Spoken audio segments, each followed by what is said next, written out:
Good morning everybody. आज तुम्हारे theory क्लासे आमी पोलारिटी सम्बन्धे डिसकास करब। तो प्रथमे बोली आमादेर वेल्डिंग एर काजे पोलारिटी एकटा किन्तु खूब भाइटाल एकटा टपिक्स। भालो करे चैप्टार बुझबे, यदि कारो कोनो असुविधा हये थाके आमाके बोलबे, आमी आबार रिपिट करब। तो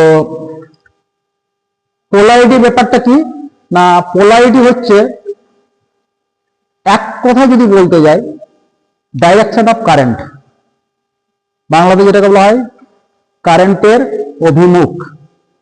কারেন্টের অভিমুখ, ক্লিয়ার? ডাইরেকশন অফ কারেন্ট, কারেন্টের অভিমুখ। তো এই পোলারিটি আমাদের ওয়েল্ডিং এর কাজে কিভাবে লাগে বা কি প্রয়োজন পোলারিটি আমাদের এই চ্যাপ্টারটা পড়ার, সেটা বিষয়ে আমি ডিটেলসে যাচ্ছি।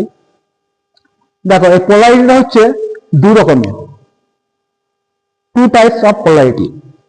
একটা হচ্ছে স্ট্রেট পোলারিটি আর একটা হচ্ছে রিভার্স পোলারিটি।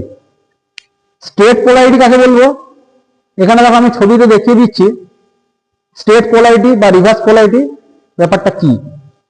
আমাদের ওয়েল্ডিং মেশিনে দুটো মেরু থাকে, একটাতে তোমার পজিটিভ, একটা হচ্ছে নেগেটিভ পোল, পজিটিভ পোল আর নেগেটিভ পোল। তো আমরা যখন ডিসি মেশিনে ওয়েল্ডিং করব, বিশেষ করে এই পোলারিটি ব্যাপারটা তোমার আসে ডিসির ক্ষেত্রে। তো ডিসি মেশিনে যখন আমরা ওয়েল্ডিং করব, আমাদের যে কারেন্ট যে আমরা পাই, সে কারেন্টটা আমরা যখন এসিতে ওয়েল্ডিং করি তখন আমরা অল্টারনেটিভ কারেন্ট ইউজ করে পরে ওয়েল্ডিং করছি। আর ডিসি মেশিন যখন আমরা ওয়েল্ডিং করছি তখন মেশিনের সাথে তোমার একটা জেনারেটর বা ইঞ্জিন জেনারেটর কিছু একটা ফিট করা থাকে, যেখান থেকে পাওয়ার সোর্সটা আমরা পেয়ে থাকি। তো ডিসি মেশিন যখন ওয়েল্ডিং করব তখন ডিসি মেশিনে তোমার যেটা পজিটিভ পোল, সেখানে তোমার কারেন্ট অ্যাবজর্ব হবে 2/3, মানে 2/3 অংশ, অর্থাৎ আমরা 67% মতো কারেন্ট আমরা পজিটিভ পোলে কিন্তু পাবো। আর নেগেটিভ পোলে আমরা পাচ্ছি 1/3 অর্থাৎ হচ্ছে 33% মতো। ঠিক আছে?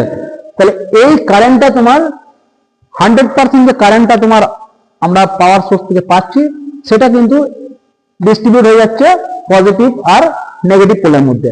পজিটিভ পোলে তোমার চলে যাচ্ছে 67% মতো, আর নেগেটিভ পোলে চলে যাচ্ছে 33% মতো।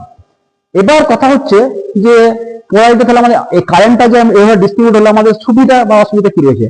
ধরো নন ফেরাস মেটাল যখন আমরা ওয়েল্ডিং করব, নন ফেরাস মেটাল ওয়েল্ডিং আমরা ফেরাস মেটালে করি, নন ফেরাস মেটালে করি। তো নন ফেরাস মেটাল যখন আমরা ওয়েল্ডিং করছি তখন কিন্তু আমাদের এই পোলারিটির ব্যাপারটা খুব কাজে লাগবে। ঠিক আছে? কিরকম বলি, এবার আসি টাইপস অফ পোলারিটিতে, স্ট্রেট পোলারিটি আর রিভার্স পোলারিটি। স্ট্রেট পোলারিটি কাকে বলবো না, যখন আমার এই যে ধরো তোমার জব মানে বেস মেটালটা যখন আমার পজিটিভ পোলের সাথে যুক্ত থাকবে এবং ইলেকট্রোডটা আমার নেগেটিভ পোলের সাথে যুক্ত থাকবে, তখন সেটাকে আমরা বলবো স্ট্রেট পোলারিটি। ক্লিয়ার? জবটা বা বেস মেটালটা যখন আমার পজিটিভ পোলের সাথে যুক্ত থাকছে এবং ইলেকট্রোডটা নেগেটিভ পোলের সাথে যুক্ত থাকছে, তখন আমার হচ্ছে কি স্ট্রেট পোলারিটি।